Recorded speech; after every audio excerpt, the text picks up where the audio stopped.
We've all seen the chilling scenes of a crime being perpetrated in public and people just walking by completely oblivious.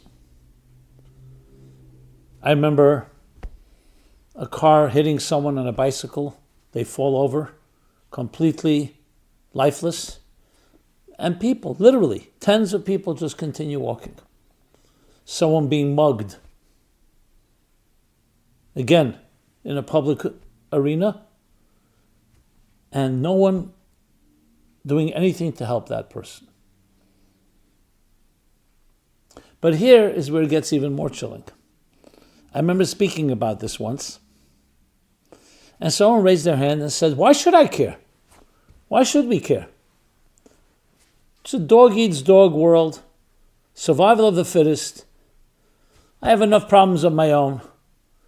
Most people wouldn't do anything for me, so why should I intervene? Why should I even notice? It's one thing noticing and ignoring it. They don't even notice it. It's a good question, huh?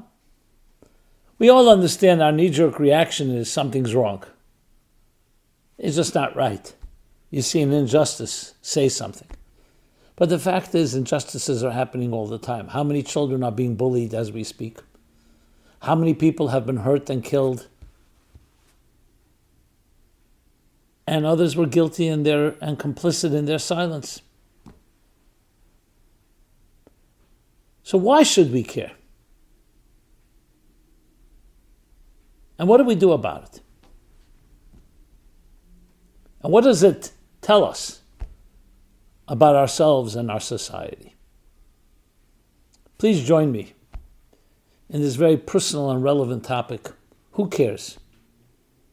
Responsibility in an age of indifference.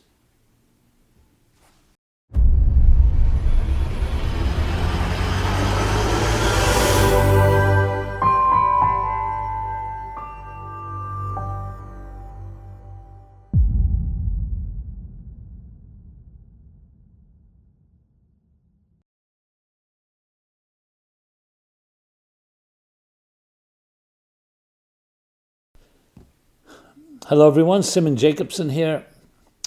Who cares? Let's start again. Hello everyone, Simon Jacobson here. Who cares?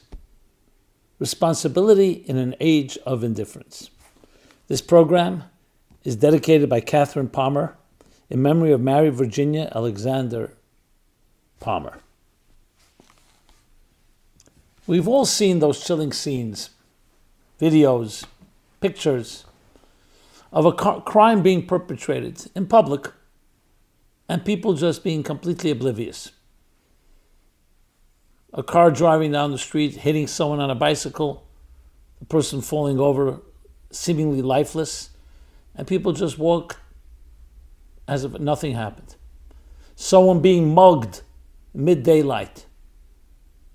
Everyone just going their way, no one showing concern, no one offering any aid or support.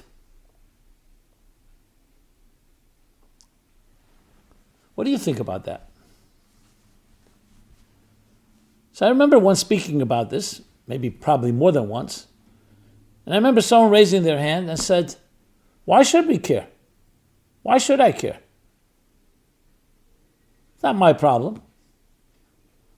No one would care if something happened to me. I have enough on my plate to take care of my own needs. It's a dog eats dog world. Survival of the fittest. And on and on.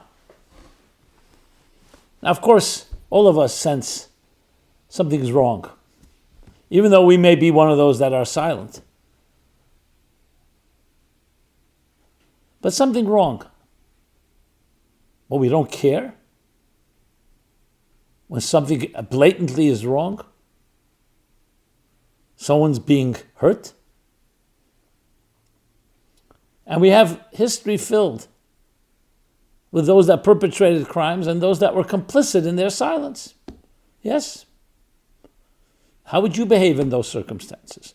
So some people's excuse is, I don't want to put myself in danger, I'm not getting involved.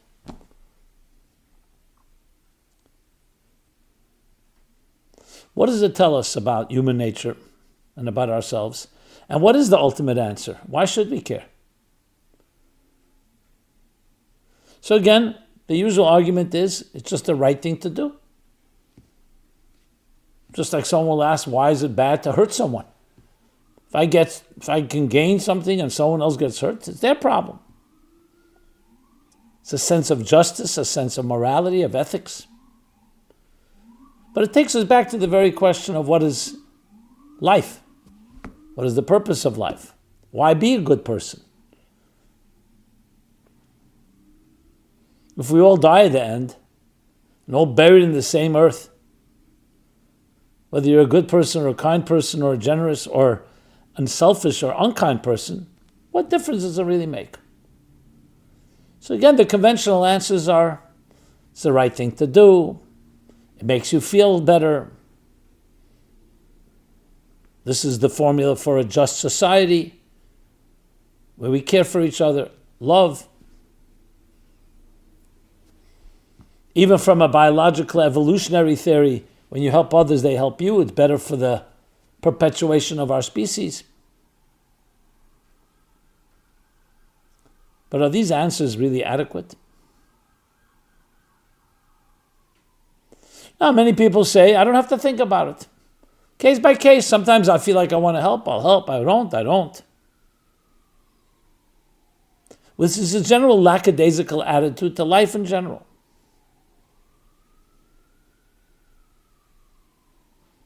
Why should we care? Why not be indifferent? So in truth, you can't teach someone to have a conscience. You can't teach someone to care. You can explain it. You can demonstrate it by example. You can teach our children through your own behavior. But on a deeper level, it really comes down to how we look at life. If indeed we are just evolved bacteria, and there are now 8 billion of us, meaning human beings on this earth, well, there are trillions of bacteria. And how many do we kill when we wake up in the morning and just get out of bed and we don't even notice? So essentially, its sheer number turns it into something that's negligible in our eyes. Does life really matter? Obviously, my life matters to me. Most people would say that. But on a fundamental cosmic level? So this gets down to, is life an accident? Or is it here on purpose? If it's an accident, why should we really care? I'll only care when it serves my needs. If his life is here on purpose, by design, and I'm part of that design, you sure want to know what that design is. And are you living up to it? And what is the role of other people in your life? Now, we all have natural biological love to those that are our flesh and blood, those that are close to us, people who are friends. But that is even without thinking, just the nature of the beast, the nature of the human being.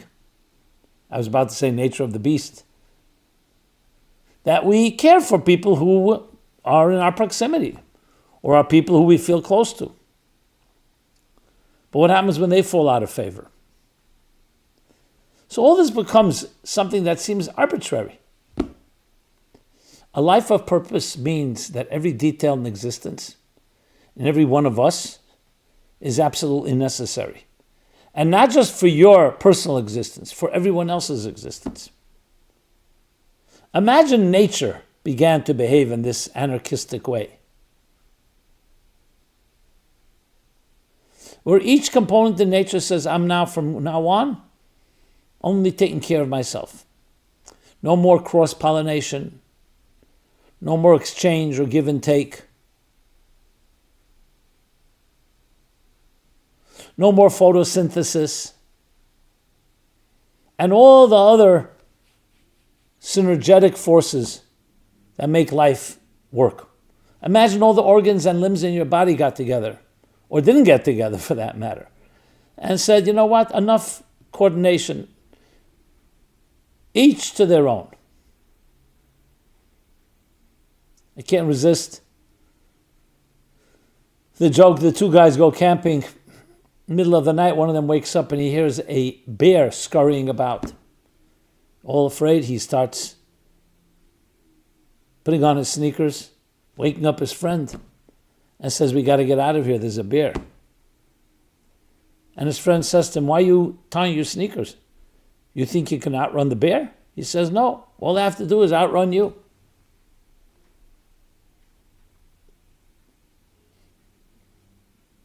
So in that type of context, yes, a whole world falls apart because nothing was ready to work with each other.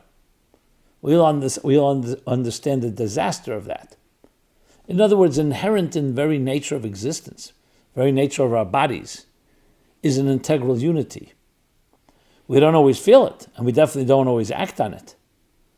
But that's a fact. And if our bodies and all our cells, and the same thing in the larger universe, decided to go on strike and not work with each other, we would have not just havoc, we would have total annihilation. So that dictates that there is a unity.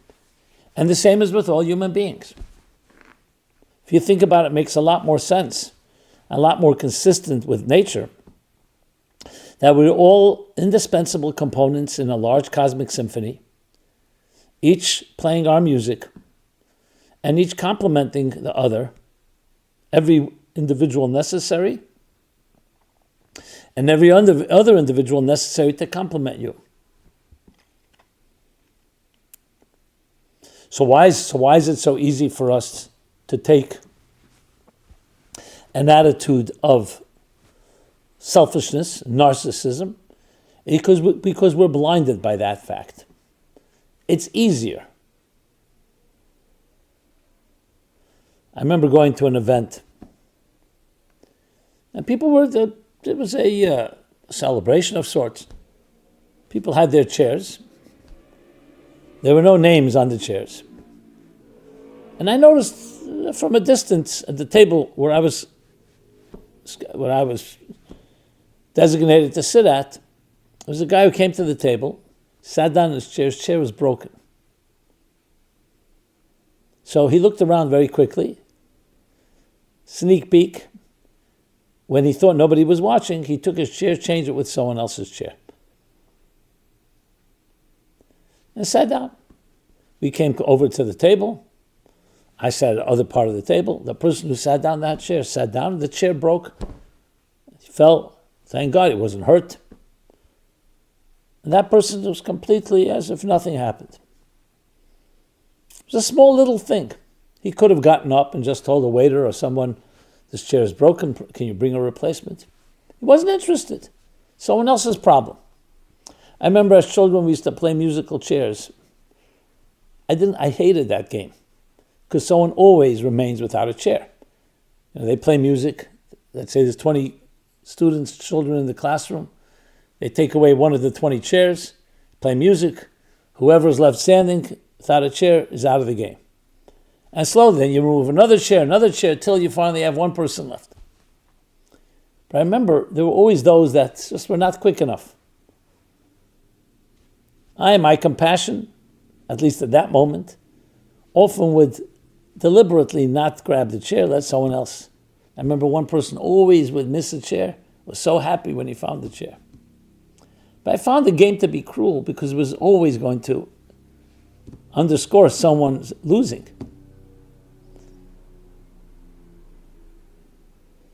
So there are things we do that may be very subtle, may not even be that destructive, but they feed this self-oriented, this selfish streak.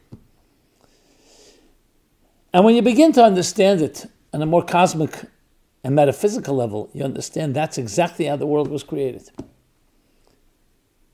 The words of the great mystic of Isaac Luria, the Arizal, that God concealed the integral unity. So we can delude ourselves into thinking that we are not connected with one another. Is it conceivable, as the Talmud puts it, that your right arm would hit the left arm if it did something wrong? Not if it knew it was one part of one body. then you do whatever is possible to correct it. But we don't always know, and we're blinded. And as such, we can convince ourselves that we have no connection to someone else. The classic example, people go buy a ticket on a little boat. They go out on a day, some fun. And one guy decides, since he bought his seat, he's going to drill a hole under his where he's sitting. He starts drilling a hole, the water starts coming in. And everybody starts yelling at him, what's going on? He says, it's my seat. Yeah, but we're all in this boat together. We're all in the same boat. But we don't always recognize that. And we get blinded by the concealment and distracted. And that's when we're capable of hurting someone else. Sometimes unintentionally, sometimes intentionally. So it's a constant cognizance that's necessary to recognize that we're all part of one organism. And if one part is hurting, everyone else is hurting. And if one part is stronger, everyone else is stronger. Not that difficult. But again, the momentary instant gratification of your moment blinds you. We live today, yes, in an age of indifference. And there are many ways to explain it. Part of it is our prosperity, our success, our blessings have turned us apathetic. We don't necessarily feel the desperate need for each other. We convince ourselves a sense of entitlement. I have no problems, I don't have to worry about someone else. You'll often find people who suffer become more empathetic. Yes, there are times they can become more selfish as well. But in general, it's not that way. It's the apathy of the indifference, the complacency that sets in, that causes people to think, hey, your problem is not my problem is not your problem.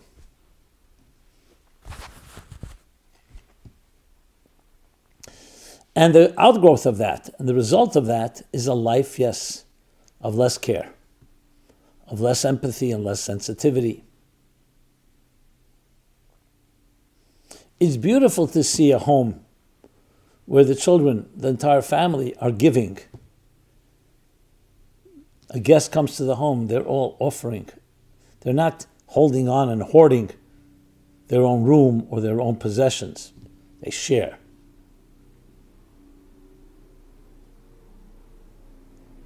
So why should we care?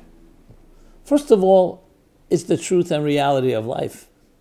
Not just because it makes us feel good and it's the right thing to do. Fine, that's also true. But it's the true thing to do. Because caring is a direct result of the reality. It's like saying, why should your mind care about your heart? Or your heart about your mind? Because that's the reality. They're part of one entity. It's caring about yourself, frankly. And recognize that the self is complemented and supported by the others. And vice versa. So that's on a very basic level. Because that's the reality. Because it's the reality, it's also the healthy thing. So even if it may be a little inconvenient, I could spend the next few minutes taking care of my own needs. Why am I going to help someone else? It actually is the healthier thing in the long term for all of us. But we have to always know that there's a battle involved. There are voices, there are forces that are concealing and not allowing us to sense and to experience that integral connection. That's why the search for unity, whether it's in science or it's in philosophy or in theology, is so critical.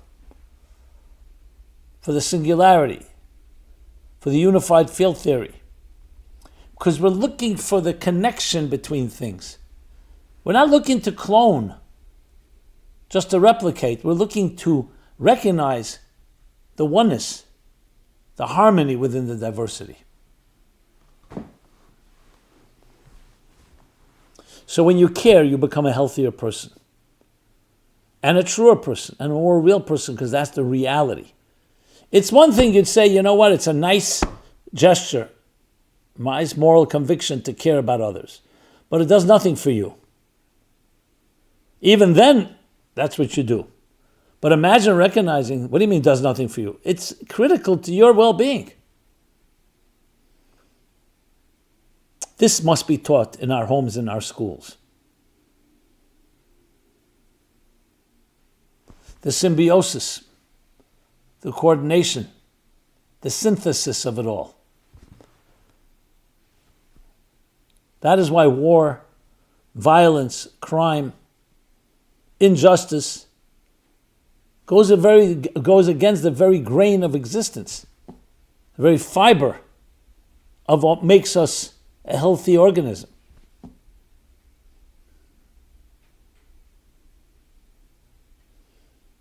And that's why it also rubs us the wrong way, if that's the right word to use. Because something about it is not real, something does not resonate. That very word, who cares? Like that dismissiveness. Here's somebody suffering, somebody's in pain, somebody's experiencing something. To care is the most human and the most divine thing you can do. And even if that care doesn't immediately translate into some help, the care itself is helpful. It exudes with empathy, with emotion, with warmth, with validation. These things are curing elements, like oxygen for the soul, for the psyche.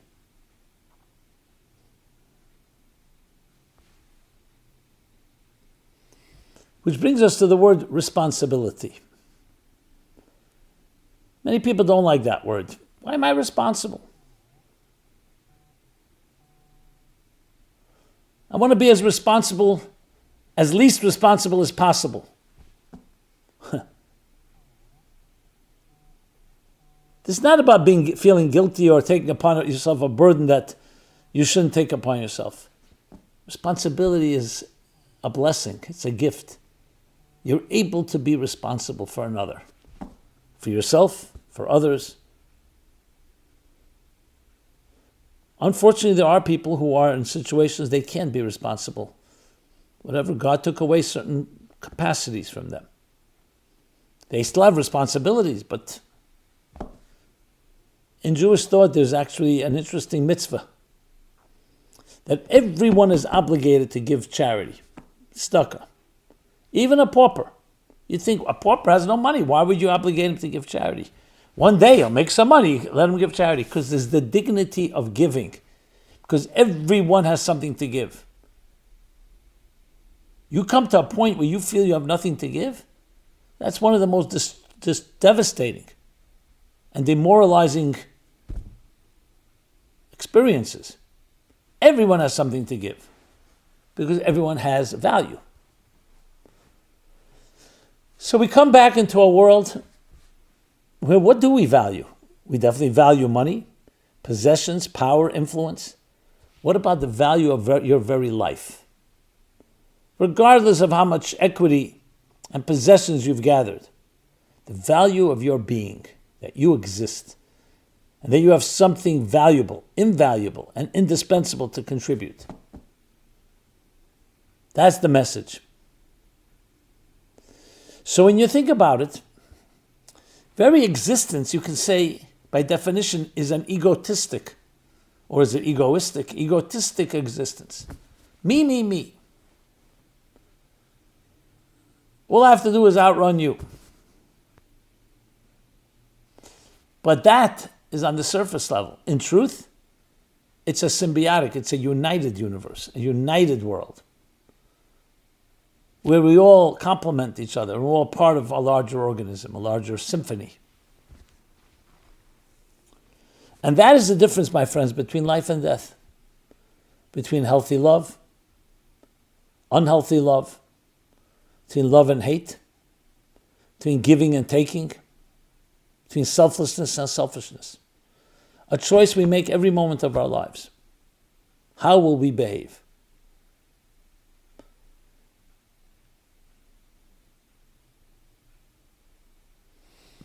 So for the person who comes to that awareness They never ask the question, who cares? It's not on their mind. It's not a possibility. It's built into existence, who cares? It's like saying, if I don't care about others, you ultimately don't care about yourself either.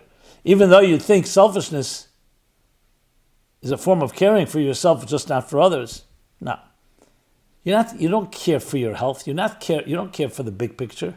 You care for some immediate, short-term pleasure or short-term gain.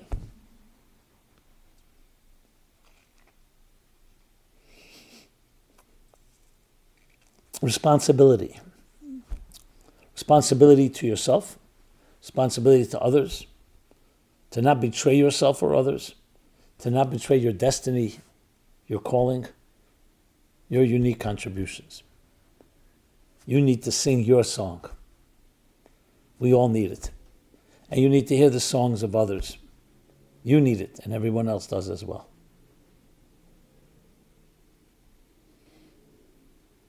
It's time to stop being a conformist and just going along with herd mentality, but to stand up for what we stand for. To make your mark and inspire others to do exactly the same. Thank you so much. This has been Simon Jacobson, meaningfullife.com. If this message is meaningful to you, please share with others. Please subscribe to our offerings, to our YouTube channel. Please use our new AI tools to find anything you were looking for on a personal level, professional level, resources, materials. We now have it both on our website, the AI tool, AI agent, as well as on WhatsApp. Just go to simonjacobson.ai. I'll direct you where you can ask anything and have a true conversation. And finally, please, love to hear your thoughts, your feedback, your comments, your suggestions.